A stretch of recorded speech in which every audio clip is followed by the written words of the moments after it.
এক বক্তার মুখে শুনেছিলাম মৃত্যুর পর আপন ভাই বোনের নাকি আর কোনোদিন দেখা হবে না। এখন আমার প্রশ্ন, আমার জানার বিষয় হচ্ছে এই কথাটি কতটুকু সত্য, আর যদি সত্য হয়েও থাকে তাহলে কেন? রাসূল সাল্লাল্লাহু আলাইহি ওয়াসাল্লাম তো বলেছেন যার সাথে যার মহব্বত তার সাথে তার কিয়ামত। প্রথম কথা হলো যে এটা সঠিক কথা না। যদি কোনো বক্তা বলেও থাকেন যে মানুষ মারা যাওয়ার পরে তার ভাই বোনের সাথে দেখা আর কোনোদিন হবে না, এটা সঠিক কথা না। কারণ কোরআন হাদিসে কোথাও এরকম কোনো কথা বলা হয়নি যে মানুষের মৃত্যুর পর আর প্রিয়জনের সাথে কখনো দেখা হবে না, বরং এর উল্টাটা আছে।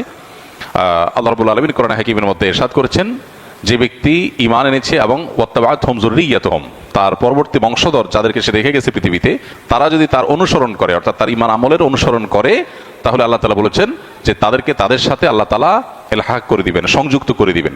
অতএব এই আয়াত বরং পরিষ্কার বলছে যে কোনো মানুষের মৃত্যুর পর তার আত্মীয় স্বজন বা যাদেরকে তিনি রেখে মৃত্যুবরণ করলেন, সেই মানুষগুলো প্রিয়জনরা যদি তার আদর্শ অনুসরণ করে, অর্থাৎ ঈমান আমলের চর্চার মধ্যে থাকে, তাহলে তাদের সাথে কিয়ামতে বা আখিরাতে আল্লাহ রাব্বুল আলামিন তাদের সাথে সাক্ষাৎ এবং একসাথে থাকার সুযোগ আল্লাহ তাআলা দান করবেন। এটা এখান থেকে পরিষ্কারভাবে বোঝা যায়। আর এর পাশাপাশি নবী সাল্লাল্লাহু আলাইহি ওয়াসাল্লাম আরেকটা হাদিস আছে, আলমার ও মা'মান আহাব, অর্থাৎ মানুষ যাকে ভালোবাসে তার সঙ্গে সে থাকবে। সেটার একটা অর্থ হতে পারে যে একজন মানুষ যখন জাহান্নামী কোনো মানুষকে ভালোবাসবে, আপনি কার ফ্যান, কার ফলোয়ার, কাকে ভালোবাসেন, কাকে অনুসরণ করেন, এটার উপর নির্ভর করে আপনার গন্তব্য।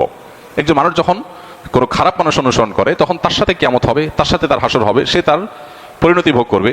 আর কেউ যখন কোনো জান্নাতি মানুষকে ভালোবাসে, জান্নাতি মানুষ অনুসরণ করে, তখন সে তার সাথে জান্নাতে থাকার সুযোগ লাভ করবে। এখান থেকে পরিষ্কারভাবে বোঝা যায় যে কোনো বক্তা যদি এরকম কথা বলেও থাকেন তাহলে এটা সঠিক না। তবে হ্যাঁ, কিয়ামতের পর একজন মানুষ তার প্রিয়জনের সাথে তার সাক্ষাতের সুযোগ হবে না, বা গন্তব্য পৃথক হবে, যখন একজন জান্নাতি হবে আরেকজন জাহান্নামী হবে।